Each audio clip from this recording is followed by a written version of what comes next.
इस वीडियो में हम सीजीपीएससी एपी का एग्जाम जो 2016 में हुआ था उसमें कॉमर्स सब्जेक्ट के क्वेश्चन और उसके आंसर को देखते हैं। इससे पहले आपको अगर कॉमर्स एग्जाम सीजीपीएससी एपी का सिलेबस देखना होगा तो यहाँ डिस्क्रिप्शन बॉक्स में इसको अपलोड कर दूंगा। साथ में जो सीजीपीएससी एपी का एग्जाम 2020 में हुआ था उसमें कॉमर्स सब्जेक्ट का जो क्वेश्चन आया था फाइनल आंसर की के साथ, उसका भी डिस्क्रिप्शन बॉक्स में लिंक दे दूंगा, आप वहां से जाकर उसको देख सकते हो। तो फिर हम कॉमर्स सब्जेक्ट के क्वेश्चन को स्टार्ट करते हैं। यह जो एग्जाम है वो 2 घंटे का रहता है और 51 से जो कॉमर्स का सब्जेक्ट का क्वेश्चन स्टार्ट हो रहा है 1 से 50 तक 36 गढ़ का है।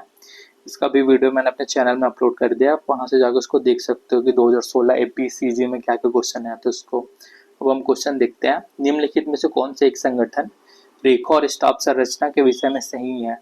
तो ये जो है अधिकार लाइन कर्मचारियों के साथ निहित है, ये स्टाफ संरचना के विषय में जो है सही है। फिर है ब्लैंक संगठनात्मक संरचना स्थिति जन्य आवश्यकताओं के अनुसार 2 या 2 से अधिक मालिकों की भागीदारी की अनुमति देता है। तो ये जो है मैट्रिक्स है। फिर 53 है भूमिका अस्पष्टता मुख्य रूप से किसकी घटिया व्यवस्था का परिणाम है? तो ये जो है कर्मचारी भर्ती विभाग की घटिया व्यवस्था का परिणाम है। 54 है प्रेरणा के 2 कारक सिद्धांत का प्रतिपादन किसने किया?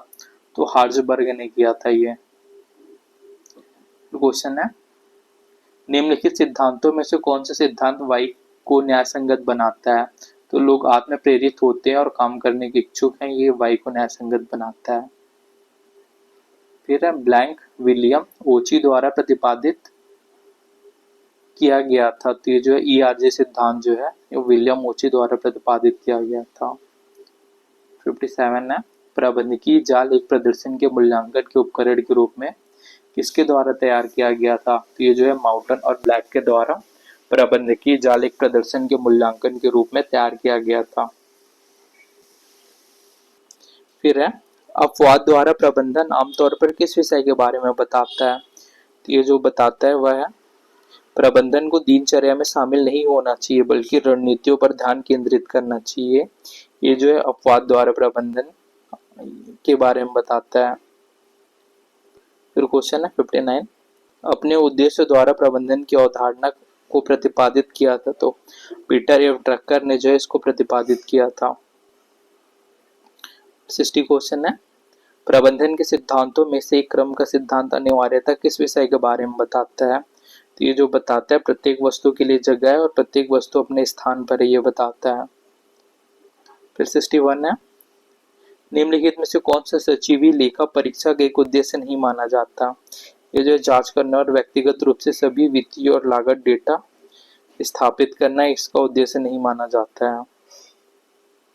फिर 62 है निम्नलिखित कृत्यों में से कौन सा सचिवी लेखा परीक्षा के तहत किसी भी आवृत क्षेत्र में नहीं है? तो बोनस भुगतान अधिनियम 1965 इसके अधीन बनाया गया नियम नहीं है। फिर 63 है आम बैठक में भाग लेना कंपनी अधिनियम के अनुसार वार्षिक आम बैठक और बुलाई गई असाधारण बैठक वर्णन का समूह यूएसए प्लैंक के अधीन किया जाता है। तो ये जो 166 से 169 के अधीन जो है किया जाता है। फिर है निम्नलिखित कथनों में से बही खाता के संबंध में कौन सा एक विषम है? तो ये जो है बही खाता लेखांकन प्रक्रिया के बाद होता है, यह जो एक विषम है। फिर क्वेश्चन है लाभ में परिवर्तन बटे बिक्री में परिवर्तन इंटू 100 बराबर जो है पीवी अनुपात है। फिर क्वेश्चन है निम्नलिखित में से कौन सा नाम मात्र खाते के अंतर्गत आता है? तो अशोष्य ऋण की वापसी जो है नाम मात्र खाते के अंतर्गत आता है। फिर 67 है डेबिट जो है सभी व्यय और हानियां, क्रेडिट जो है सभी लाभ या आय, यह सूत्र किसके लिए लागू होता है? तो ये जो है नॉमिनल खाते के लिए लागू होता है। फिर 68 है सबसे उपयुक्त उत्तर चुने सांख्यिकी जांच के प्रयोजन के लिए पहली बार में एकत्रित आंकड़ों को कहा जाता है। तो इसको जो है प्राथमिक आंकड़े कहा जाता है। फिर यहाँ क्वेश्चन है निम्नलिखित में से कौन सा आय के एक शीर्षक के रूप में आयकर अधिनियम द्वारा निर्धारित है? ये जो है विदेशी आय से आय जो है ये आयकर अधिनियम द्वारा निर्धारित है। फिर 70 है, निम्नलिखित में से कौन सा केंद्रीय प्रवृत्ति को मापने के एक भाग नहीं है? तो ये जो है काई वर्ग परीक्षण जो है ये केंद्रीय प्रवृत्ति को मापने के एक भाग नहीं है। फिर क्वेश्चन है, फ्यूल द्वारा सुझाए गए प्रबंधन के सिद्धांतों के अनुसार एस्प्रिस्ट डी क्रॉप्स के सिद्धांत अनिवार्य रूप से किस विषय के बारे में बताता है? तो ये जो है समूह में कार्य के बारे में बताता है।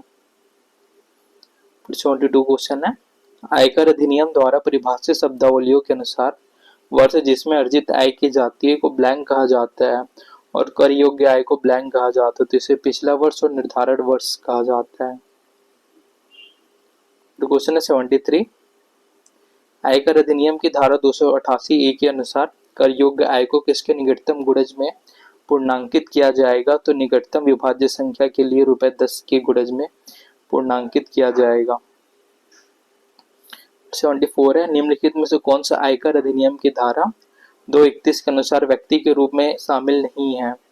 तो एक व्यक्ति जो एक अप्रवासी भारतीय है के रूप में शामिल नहीं है। 75 क्वेश्चन है, आयकर अधिनियम के अनुसार निम्नलिखित में से कौन सी आयकर योग्य नहीं है? तो म्यूचुअल फंडों की गतिविधियों से प्राप्त आय जो है कर योग्य नहीं है। 76 क्वेश्चन है, निम्नलिखित अधिनियम में से कौन से एकाधिकार प्रतिबंधात्मक और अनुचित व्यापार व्यवहार एमआरटीपी अधिनियम में प्रतिस्थापित करता है? तो जो है प्रतिस्पर्धा अधिनियम इसे प्रतिस्थापित करता है। क्वेश्चन है, उपभोक्ता संरक्षण अधिनियम किस वर्ष अधिनियमित किया गया था? तो 1986 में अधिनियमित किया गया था। फिर क्वेश्चन है, उपभोक्ता संरक्षण अधिनियम के अनुसार निम्नलिखित में से कौन सा उपभोक्ता के रूप में नहीं माना जाता? तो ये जो है पुनः विक्रय के लिए माल प्राप्त करना, इसे उपभोक्ता के रूप में नहीं माना जाता है। फिर क्वेश्चन है, निम्नलिखित में से कौन सा कथन उपभोक्ता संरक्षण अधिनियम राष्ट्रीय आयोग के संदर्भ में सही नहीं है? तो आयोग में 8 सदस्य होते हैं जिनमें कम से कम 2 सदस्य महिलाएं होती है, यह जो है सदस्य नहीं संबंध संदर्भ में सही नहीं है। फिर 80 क्वेश्चन है, उपभोक्ता संरक्षण अधिनियम के 24A के अनुसार एक शिकायत जिला फोरम राज्य आयोग या राष्ट्रीय आयोग में उनके संबंधित अधिकार क्षेत्र के साथ उस तारीख से ब्लैंक के अंदर दाखिल होनी चाहिए जिस दिन कार्रवाई शुरू की गई थी। हालांकि प्राधिकरण शिकायतकर्ता द्वारा संतुष्ट होने पर उसके कारणों की रिकॉर्डिंग के बाद देरी को नजरअंदाज कर सकता है। तो ये जो 2 वर्ष है। फिर 81 है, भारतीय प्रतिस्पर्धा आयोग सीसीआई किसके स्थापना का प्रतिफल है? तो ये जो है प्रतिस्पर्धा अधिनियम की स्थापना का प्रतिफल है। फिर 82 है, प्रतिस्पर्धा अधिनियम की धारा 44 के अनुसार किसी भी पार्टी द्वारा सामग्री की असत्य या त्रुटि युक्त जानकारी प्रस्तुत करने पर जुर्माना क्या है? न्यूनतम 50 लाख और अधिकतम जो है 1 करोड़ जुर्माना है। फिर 83 क्वेश्चन है, भारतीय संविदा अधिनियम के अनुसार प्रस्तावक द्वारा उसकी सहमति से प्रस्ताव की शर्तों में अभिव्यक्ति कहलाती है, तो ये जो स्वीकार्यता कहलाती है। फिर क्वेश्चन है, भारतीय संविदा अधिनियम 1872 द्वारा निर्धारित गई अनुबंध की अनिवार्यता के संदर्भ में विषम ज्ञात कीजिए, तो वस्तुतः और व्याकरणों से परे हैं। फिर क्वेश्चन है 85, निम्नलिखित मामलों पर विचार करें। डीटीसी एक विशेष मार्ग पर एक बस चलाती है और एक यात्री इस आशा से बस में बैठता है कि वह उसे निश्चित किराए या फीस के बदले मार्ग में वांछित स्थान पर उतार देगी। यात्री और बस संचालक के बीच इस प्रकार का अनुबंध किस प्रकार का होगा? दिए गए संदर्भ में सबसे उपयुक्त विकल्प चुनिए, तो जो सामान्य प्रस्ताव होगा। फिर क्वेश्चन है 86, एक अनुबंध जिसमें पार्टियों में से एक की सहमति बल प्रयोग, अनुचित प्रभाव, गलत बयानी या धोखाधड़ी करके तब तक प्राप्त की गई है जब तक कि पीड़ित पक्ष शिकायत करता है कहा जाता है। इसे रद्द किया जा सकने वाला अनुबंध कहा जाता है। फिर निम्नलिखित मामले पर विचार करने को बोल रहे हैं यहाँ।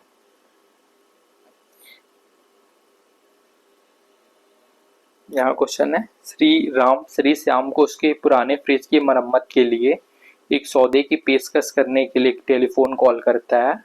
त्रिसाम द्वारा प्रस्ताव या मानते हुए सुना और विधिवत स्वीकार किया जाता है कि टेलीफोन ऑपरेटर के कारण कोई बड़ी गड़बड़ी उत्पन्न नहीं हुई थी। प्रस्ताव को प्रस्तावित करने के लिए कोई दस्तावेज नहीं लिखा गया था क्योंकि सब कुछ फोन पर तय हुआ था। आपके आकलन के अनुसार क्या अनुबंध एक हिस्सा बनेगी? यदि नहीं तो क्यों? यदि हाँ तो यह किस प्रकार का अनुबंध है? तो यह जो है हाँ स्पष्ट रूप से सुनी स्वीकृति के अनुसार यह एक्सप्रेस अनुबंध के रूप में हो सकता है, हालांकि यह एक फोन पर है। क्वेश्चन 88, किसी तीसरे व्यक्ति की चूक के मामले में उसकी देनदारियों को पूरा या निर्वहन करने के लिए मौखिक या लिखित चक्र ब्लैंक अनुबंध ब्लैंक है, तो ये जो है गारंटी का अनुबंध है। फिर 89 है, निम्नलिखित में से कौन सा प्राथमिक आंकड़े एकत्रित करने का एक तरीका नहीं है? सरकार द्वारा प्रकाशित आर्थिक रिपोर्ट प्रस्तुत करना जो है एकत्रित करने का एक तरीका नहीं है। फिर 90 क्वेश्चन है, गैर प्रायिकता नमूना विधि की श्रेणी निम्नलिखित में से कौन सा लागू नहीं होता? तो कोटा नमूनीकरण जो है ये लागू नहीं होता। फिर यहाँ सुमेलित करने को बोल रहा है, तो माध्यिका जो है ये स्थिति औसत से सुमेलित होगा। मानक विचलन जो है ये माध्य मानक की दूरी से सुमेलित होगा और एफ टेस्ट जो है ये परिकल्पना से सुमेलित होगा, सी। फिर क्वेश्चन है 92, निम्नलिखित में से कौन सा कार्यालय प्रबंधन के आधारभूत कार्य के एक भाग नहीं है? तो ये जो है जनसंपर्क कार्य जो है कार्यालय प्रबंधन के आधारभूत कार्य के एक भाग नहीं है। फिर क्वेश्चन है, निम्नलिखित में से कौन सा उत्पादन लागत बजट का एक भाग नहीं है? तो ये जो है नकदी बजट नहीं है। फिर 94 है, लागत खातों के सत्यापन की प्रक्रिया जो इस डेटा की शुद्धता और अभिलेखों की जांच सुनिश्चित करता है कि ये अपने सिद्धांत, योजनाओं, प्रक्रियाओं और उद्देश्यों के आधार पर हो को कहते हैं, तो इसे जो है लागत लेखा परीक्षा कहते हैं। फिर 95 है, ब्लैंक एक व्यवहार दृष्टिकोण है जो परिणामों के बीच परिवर्तनशीलता की भावना प्राप्त करने के लिए संभावित वापसी के अनुमानों की एक संख्या के रूप में प्रयोग करके जोखिम का आकलन करते हैं, जो संवेदनशीलता विश्लेषण है। फिर क्वेश्चन है, लागत लेखांकन में BOGY मानक किस रूप में जाना जाता है? तो ये जो आदर्श मानक के रूप में जाना जाता है। 97 है, निम्नलिखित में से कौन सा आभासी कार्यालय के संबंध में सही है? तो प्रत्यक्ष संचार का अभाव जो है ये आभासी कार्यालय के विषय में सही है।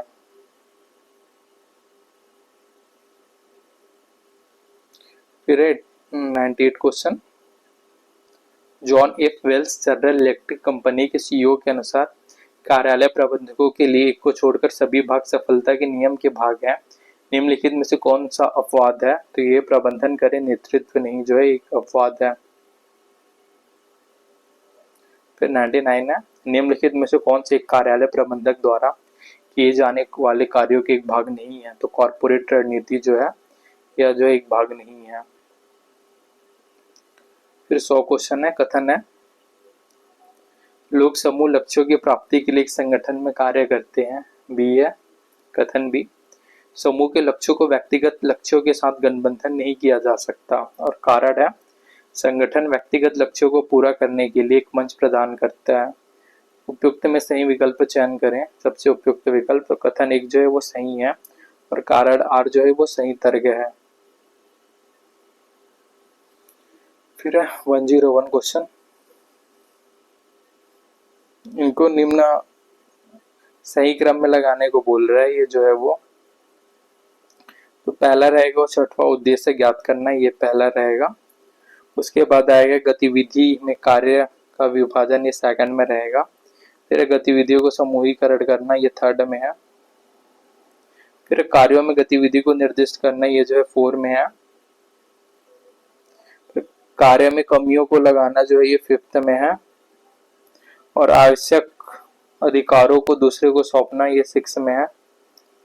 फिर उसके बाद जो लास्ट में है ये 7 ही है, संगठनात्मक उद्देश्यों के संगठनात्मक संबंधों को बनाना जो है ये 7th में है। फिर 102 है, निम्नलिखित कारकों में कौन सा प्रत्योजन की सीमा डिग्री ऑफ डेलीगेशन का कारक नहीं है। तो सरकारी विनियमन जो है इसका एक कारक नहीं है। क्वेश्चन है, निम्नलिखित कथनों में से कौन सा केंद्रीकरण के संबंध में सही नहीं है? तो अधीनस्थों के मनोबल में वृद्धि करता है, केंद्रीकरण के संदर्भ में सही नहीं है। निम्नलिखित में से कौन सा वैज्ञानिक प्रबंधन का उद्देश्य नहीं है? तो सुविधाजनक दायित्व जो है ये वैज्ञानिक प्रबंधन का उद्देश्य नहीं है। फिर क्वेश्चन है, व्यक्तिगत कक्ष बनाने के लिए विभाजन का उपयोग करना किसका एक उदाहरण है? तो ये कार्यालय का नक्शा का एक उदाहरण है। फिर है, considering the given most information what will be the work cost? तो ये जो है 90,000 है।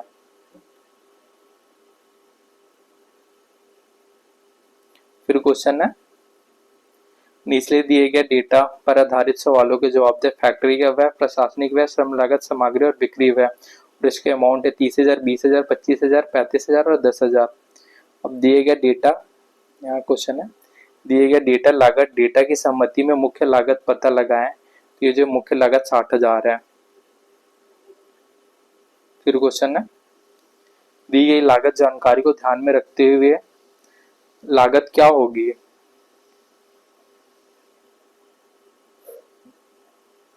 ये उत्पादन लागत क्या होगी? तो ये जो है वो ऊपर दिया तो उसमें 1,10,000 होगी। फिर क्वेश्चन है, प्रति इकाई निर्दिष्ट लागत में आउटपुट वृद्धि के साथ कमी होती है। यहाँ क्वेश्चन है, औसत लागत क्या है? सबसे उपयुक्त विकल्प का चयन करें। छोड़े गए फोरगॉन लाभ की लागत जो है ये औसत लागत है। फिर 111,111 है, निम्नलिखित में से कौन सी कंपनी की सामान्य विशेषता नहीं है? तो असीमित दायित्व जो है कंपनी की सामान्य विशेषता नहीं है। फिर 112 जो है, सामान्य तौर पर मानी जाने वाली अवधारणा के अनुसार ब्लैंक शीर्ष प्रबंधन से संबंधित और ब्लैंक मध्यम और निम्न स्तर के प्रबंधन का कार्य है। तो ये जो है प्रशासन प्रबंधन है। फिर नौकरशाही का सिद्धांत किसने प्रतिपादित किया? तो मैक्स वीवर ने किया। फिर क्वेश्चन है 140, निम्नलिखित में से कौन सा लेखा परीक्षण विशेष रूप से कंपनी सचिव द्वारा किया जाता है? तो ये जो सचिवी लेखा परीक्षण किया जाता है। फिर क्वेश्चन है, एक साझेदारी विलेख की अनुपस्थिति के मामले में आहरण पर लगने वाले ब्याज का नियम क्या है? तो कोई ब्याज नहीं वसूला जाता है। फिर दिए गए अग्रिम ऋण के लिए एक भागीदार से ब्लैंक की वार्षिक दर से ब्याज लेने की अनुमति दी जाती है, मानते हुए कि साझेदारी विलेख इस मामले पर चुप रहता है। तो ये जो 6% है। फिर है, यह मानते हुए कि 31 दिसंबर 2016 को समाप्त वर्ष के प्रत्येक माह की शुरुआत में 2000 की निकासी के लिए ब्याज की वार्षिक दर 10% है, तो आहरण पर ब्याज की गणना जो है 1,300 रुपया होगा। यहाँ क्वेश्चन है, एक्स और वाई कंपनी में भागीदार हैं। एक्स कोई भी कमीशन शुल्क लेने से पहले 2000 प्रति माह वेतन के साथ शुद्ध लाभ 10% कमीशन के रूप में लेने का हकदार है। वाई सभी कमीशन शुल्क लेने के बाद 5,000 प्रति माह वेतन के साथ शुद्ध लाभ 10% कमीशन के रूप में लेने का हकदार है। किसी भी प्रकार की कमीशन शुल्क से पहले वर्ष का शुद्ध लाभ 55,000 था तथा एक्स और वाई के बीच वितरित किए जाने वाले शुद्ध लाभ क्रमशः तो 22,500 एवं 22,500 है। फिर है, आयकर अधिनियम से संबंधित नियमों के अनुसार कोई भी संपत्ति जो पिछले वर्ष के दौरान प्राप्त की गई और 50 दिन उपयोग के लिए रखी गई के मूल्यह्रास में ब्लैंक की कटौती की अनुमति दी जाएगी। तो सामान्य मूल्यह्रास का 50% कटौती की अनुमति दी जाएगी। फिर है, आयकर अधिनियम के निम्न अनुभागों में कौन सा हित रॉयल्टी तकनीकी सेवाओं के लिए भारत से बाहर या एक अप्रवासी को देय शुल्क से संबंधित है? तो 40A1 है। फिर क्वेश्चन है, मुख्य व्यक्ति की बीमा पॉलिसी के तहत प्राप्त राशि हमेशा ब्लैंक शीर्ष के अंतर्गत कर योग्य है यदि यह वेतन या व्यावसायिक आय के रूप में कर योग्य नहीं है, तो अन्य स्रोतों से आय जो है ये कर योग्य नहीं है। फिर है आयकर अधिनियम की धारा 149 बी और 149 बी के तहत लॉटरी या करार शब्द पहली आदि के संबंध में भुगतान पर ब्लैंक कटौती की जानी चाहिए, तो 30% कर कटौती की जानी चाहिए। तो भागीदार में गवर्नर बनाम मर्रे का प्रसिद्ध मामला किस स्थिति में लागू होता है? गार्नर बनाम मर्रे का, तो ये दिवालियेपन की स्थिति में भागीदारी से विघटन की स्थिति में जो है ये लागू होता है। क्वेश्चन है, निम्नलिखित में से कौन सा अधिकार एजेंसी के अनुबंध में अध्यक्ष द्वारा सामान्य तौर पर उपयोग नहीं किया जाता? तो एजेंसी के लिए असामान्य शुल्क लेने का अधिकार जो है यह अनुबंध में अध्यक्ष द्वारा सामान्य तौर पर प्रयोग नहीं किया जाता। फिर 125 है, निम्न में से कौन सा कार्यालय प्रणाली की विशेषताओं में उपयुक्त नहीं होता? ये जो है जटिल संरचना जो है ये कार्यालय प्रणाली की विशेषताओं में उपयुक्त नहीं होता। 126 है, निम्न में से कौन सा धोखाधड़ी का एक कारण नहीं है? तो मैट्रिक लेन देन के लिए वाउचर रखना जो है धोखाधड़ी का एक कारण नहीं है। फिर 127 है, निम्न में से कौन सा बुनियादी लेखा परीक्षण और धारणा का एक हिस्सा नहीं है? तो लेखा परीक्षक की परस्पर निर्भरता जो है इसी का अवधारणा का जो है हिस्सा नहीं है। तो निम्न में से कौन सा लेखा परीक्षक साक्ष्य को इकट्ठा करने का एक तरीका नहीं है? ये जो है रिपोर्टिंग नहीं है। फिर क्वेश्चन है, खाते की किताबों में समापन के स्टॉक को किसके माध्यम से दर्ज किया जाता है? तो एक समायोजन प्रविष्टि के माध्यम से एक समापन प्रविष्टि या समायोजन खरीद द्वारा दर्ज किया जाता है। फिर क्वेश्चन है, एक कंपनी के रिकॉर्ड में से निम्नलिखित डेटा उपलब्ध है। बिक्री जो है 60,000, परिवर्तन लागत 30,000, निश्चित लागत 15,000, पीवी अनुपात सम विच्छेद बिंदु और सुरक्षा उपांत क्रमशः हो जाएगा, तो ये 50%, 30,000 और 30,000 हो जाएगा।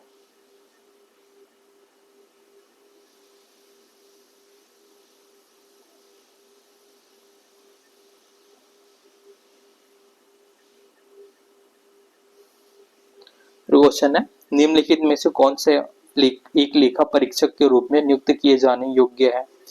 इसमें एक व्यक्ति जो ICAI द्वारा योग्य और मान्यता प्राप्त है तथा CA के रूप में अभ्यासरत है, एक कॉर्पोरेट निकाय, एक व्यक्ति जिसके पास कंपनी के शेयर है और उसे वोट देने का अधिकार है, तो केवल 1 है। फिर है, लागत लेखा परीक्षा रिपोर्ट खाते की पुस्तक के बंद होने के ब्लैंक दिनों के भीतर या लेखांकन अवधि के अंत प्रस्तुत की जानी चाहिए, तो 180 दिनों के भीतर जो है प्रस्तुत की जानी चाहिए। यहाँ क्वेश्चन है 133, निम्नलिखित में से कौन सा एक कार्य कंपनी सचिव द्वारा नहीं किया जाता? तो एक लेखाकार के रूप में CS जो है ये कंपनी सचिव द्वारा नहीं किया जाता।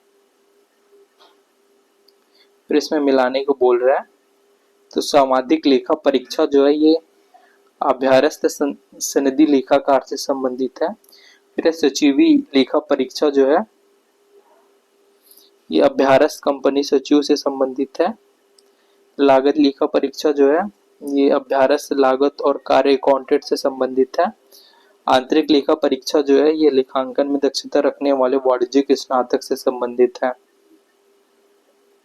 क्वेश्चन है, एक लेखा परीक्षक की ओर से कारखाने के परिसर में पर्यवेक्षण किए गए पेशेवर कदाचार के लिए निम्नलिखित में से कौन सा कानून लागू होता है? तो संधि लेखाकार अधिनियम 1949 लागू होता है।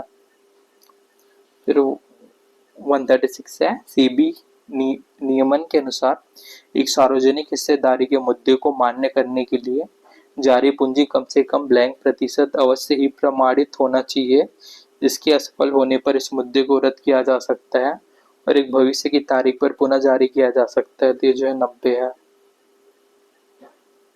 फिर क्वेश्चन है, उत्पादन की किसी भी मात्रा पर वह राशि जिसके द्वारा कुल लागत बदल जाती है, यदि उत्पादन की मात्रा में एक यूनिट की वृद्धि या कमी की जाती है तो दूसरे शब्दों में कहा जा सकता है, तो इसे जो है सीमांत लागत कहा जा सकता है। फिर 138 है, निश्चित लागत प्लस माइनस लाभ या हानि बराबर अंशदान है।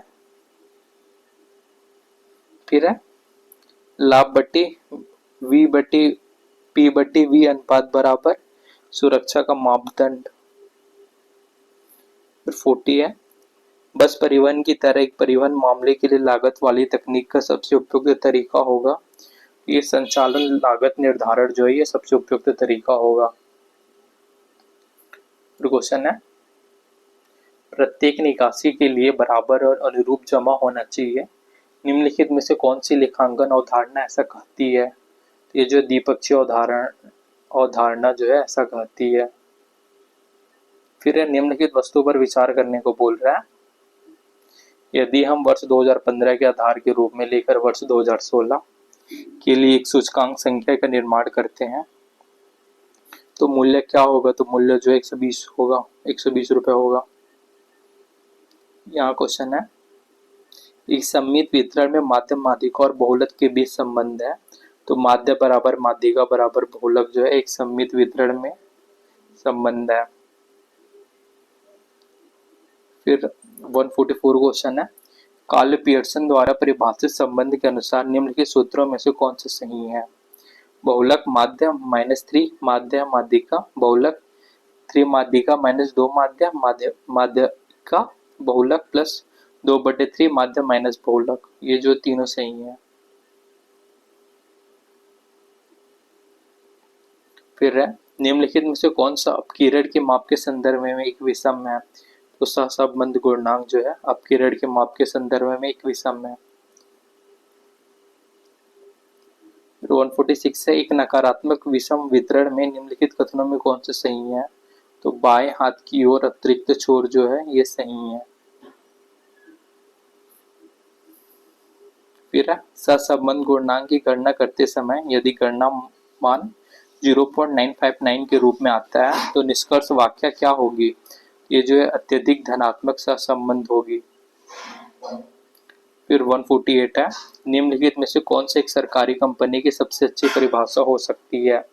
तो यह जो है जिसमें केंद्र राज्य स्थानीय सरकार के कुल मिलाकर 51% से अधिक शेयर है या एक सरकार कंपनी के सहायक उपक्रम के रूप में कार्यरत है, यह जो है सही परिभाषा हो सकती है। और 149 है मुद्दों और शेयरों के हरण के संबंध में निम्नलिखित में से कौन सा नियम सही नहीं है? ये जो है शेयर के अंकित मूल्य का 40% से अधिक एक याचना के रूप में एक समय में नहीं बुलाया जा सकते, या जो है सही नहीं है। फिर 150 है साझेदारी के विघटन के मामले में यदि एक भागीदार का पूंजी खाता एक निकासी पूंजी दर्शाता है और बाद में वह दिवालिया हो जाता है तो लेखांकन उपचार क्या होगा? तो ये जो होगा हानि विलायक भागीदारों द्वारा पूंजी अनुपात में वहन की जानी चाहिए, ये होगा।